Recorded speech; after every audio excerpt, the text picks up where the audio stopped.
Oh, bye, John. This book review, Young Anne by Dorothy Whipple. I love D-Whip. That's kind of a spicy name, isn't it? Dorothy Whipple, I'm still calling her D-Whip, um, is one of my favorite British authors, period. Okay? She is an English woman, was an English woman. She's just not widely discussed. Persephone Books has published her novels. She has 8 novels, and I've read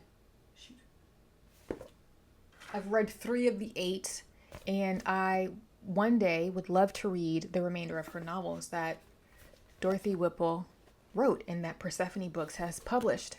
It cost a pretty penny. It cost a pretty penny to get these shipped from England, from London from the Persephone store. Something caught my eye. Sorry, there was a number on the back of this.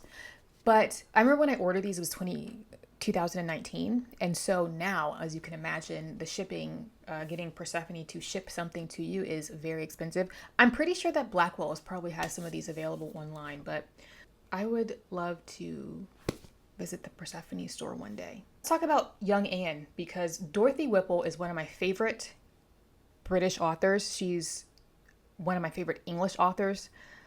She's so underread. And so let's talk about Young Anne, because this novel, I read it the summer of 2021. I wrote this review on July 7th of 2021. I like going back from some of my older reviews and pulling out reviews from before I had a YouTube channel. And this one came to my mind. So this is what we're going to do. There's another one. I want to do Sylvia Plath, The Bell Jar. That's one that I want to review as well. Anyway, A Legacy would be good too.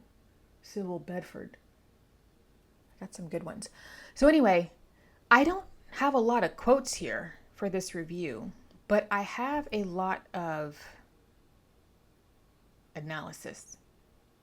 And it'll be fun to revisit this. You know what she puts me in the mind of? A racehorse, something delicate and proud and yet free in the way she steps out. So in Young Anne by Dorothy Whipple, this is a coming-of-age novel about a young woman named Anne Pritchard. The story begins with Anne when she's around 5 years old, and it concludes with Anne in her mid-20s. So there's quite a bit of ground that's covered in this novel, but it's not the thickest of novels. Dorothy Whipple packed quite a bit in this novel. Oh wow, I didn't realize this was back here. Something that when I ordered this, Persephone, this is what Dorothy Whipple looked like. And it's because of Persephone Books that all of her 8 novels are back in publication. So anyway, this novel is not even 300 pages long. It's just past 250 pages. But she packs a lot. Again, she's covering 5-year-old Anne up to mid-20s. During this span of time, we follow Anne's school days, her romances, her interactions with society, her strained relationship with her family, her constant struggle with God and religion. Anne is rambunctious. She's curious. But she's a very introverted individual who is often misunderstood by her family and community because of this introversion. She doesn't fit quite into societal norms, especially during this time period. I mean, Dorothy Whipple, if you're a fan of the type of quiet British novel that was written by women in the mid 20th century, you're going to get on with Dorothy Whipple. If you like the Elizabeth Taylors of the world, the Barbara Penns of the world, you're going to get on with Dorothy Whipple. She's such a subtle writer, but she's so profound. She's a very profound writer. I'm telling you, mid-century British lit is one of my favorite time periods for literature. What initially stood out to me about the most is Anne's tense relationship with her father in this narrative. He has no patience whatsoever for her quirkiness and is often quite harsh and mean towards her. And in response, Anne withdraws from him, doing her best to avoid his judgment and rebukes. Her father is a man that sees no point in having girls, and he clearly favors his eldest son. And so Anne's spontaneity and at times lack of decorum is embarrassing for him. It irritates him to the point where he gets so fed up with Anne, he just ships her off to school.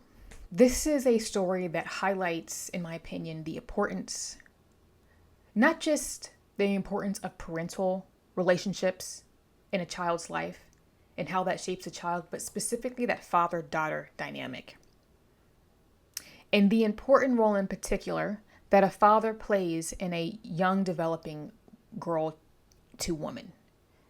Because I'm a firm believer in how a father treats his daughters shapes how she feels, thinks, and interacts with and about men in the future. I think it can shape the type of men that she's willing to date or not.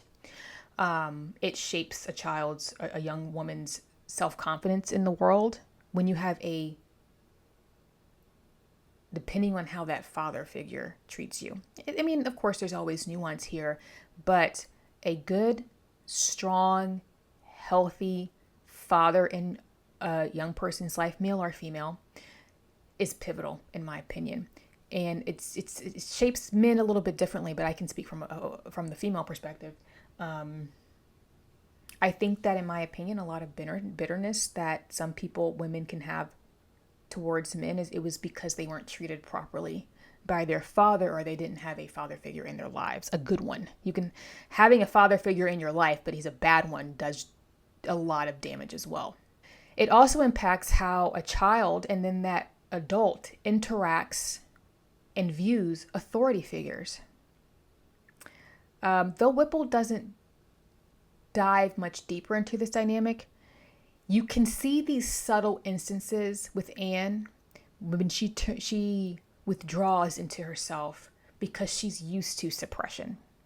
She almost shuts down because she's used to this father beating her down, and that does something to her. Even though it's not specifically stated, you can put two and two together. And there are ramifications to this as the novel progresses. This is also a novel about introversion. Anne, again, is very introverted, so she's very relatable to the introvert. Anne has a difficult time being around groups of people. She thrives best in more intimate settings, so she prefers being in nature or being on her own. It's evident that she finds most people to be exhausting and is bored with the tedium of conventional social life. She was only too much aware of other people when they were there. Aware of their feelings and glances and words, they cut out the view of other things and couldn't feel anything, value anything to the full unless she were alone. I particularly love this element of the novel. I'm actually very introverted. People don't realize that I'm very introverted. I'm not shy, but I'm introverted. The two things can be true at once. A person cannot be shy but be an introvert, though I believe that it's a very common correlation to have shyness and introversion are more probably closely correlated than extroversion and shyness, though I know that there are shy extroverts. But for some reason, people think that if you're not shy and you can navigate certain social settings well or get up in a crowd and not be nervous, that you are not introverted. That's not true.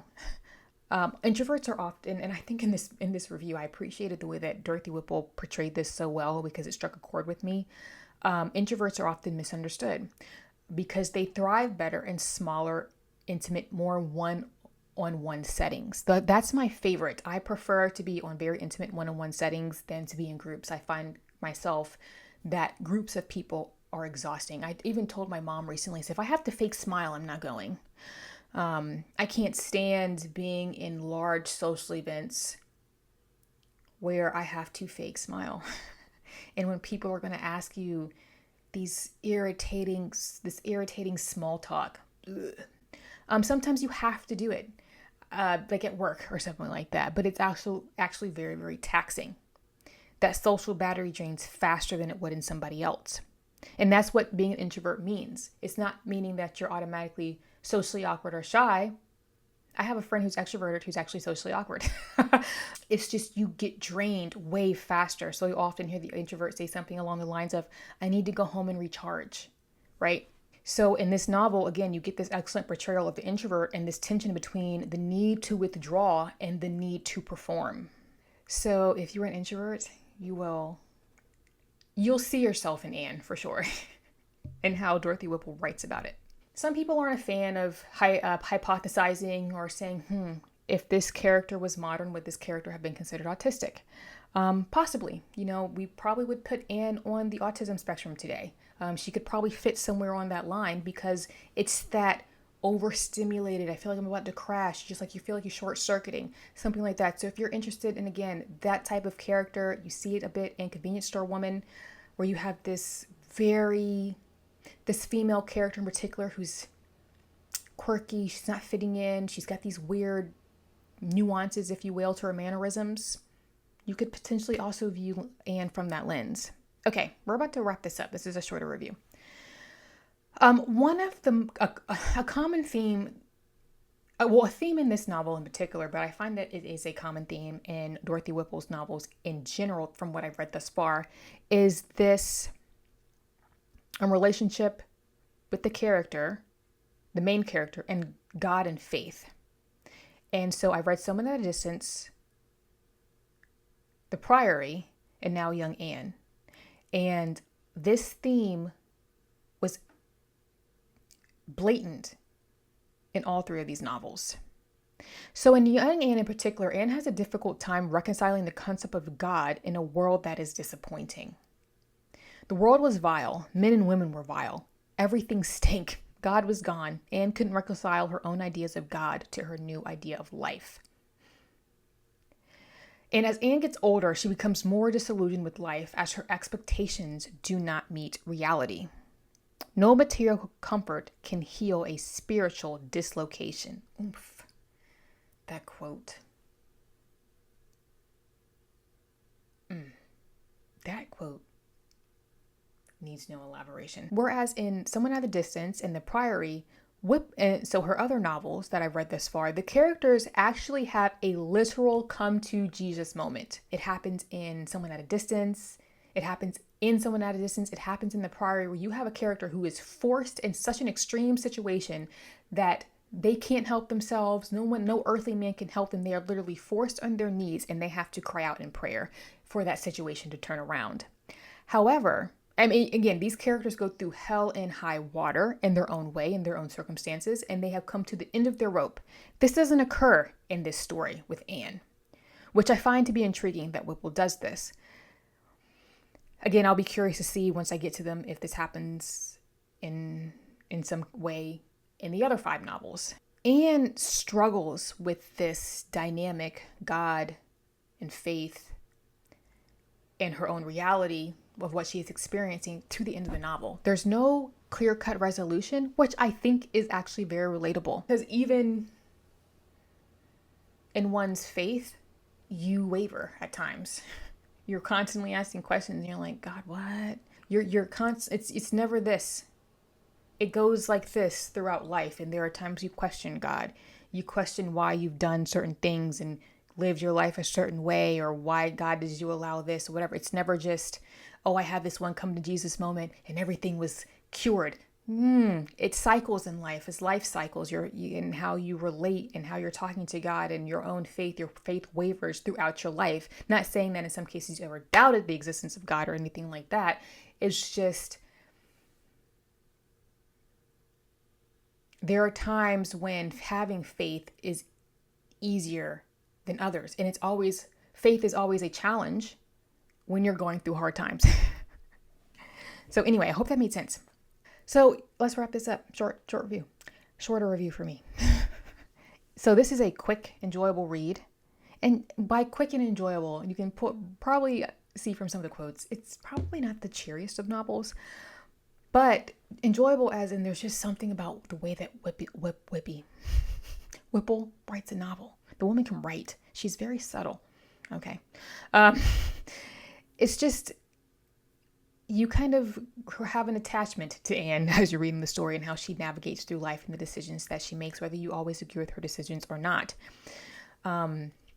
This is a novel about how in youth we tend to make more emotional decisions, but as we mature, we become more rational and reflective. We begin to understand that decisions have consequences. And I just always enjoy Whipple. I wish that she was more widely appreciated. She has this way, I think, again, it was just, I think, a trait of the mid-century British novel. They had these authors during this time in particular had a way of writing simply about everyday life that is very relatable and profound. Dorothy Whipple in particular gets straight to the heart of both the joy and despair of life without overdoing it. It's not overwritten. This was also Whipple's first published novel, so it may not be as strong as Someone at a Distance or The Priory. And I could see how her writing had matured, because I read the Someone at a Distance and The Priory first, and then I went back to this one. You can see how Whipple's writing matured, but it was still good. And so I still rated it a 4 out of 5. Anyway, that's all. Have you heard of Dorothy Whipple? And if you are a fan of the mid-century English novel or British novel, highly, highly, highly recommend picking up my girl DeWitt. Feel free to leave me a comment below, like, subscribe if you would like. No pressure. It is free. Also, feel free to follow me on Instagram, where I get to more bookish shenanigans. I post all of my book reviews there first. I do. And with that, I will sign off and see you in the next one. Bye.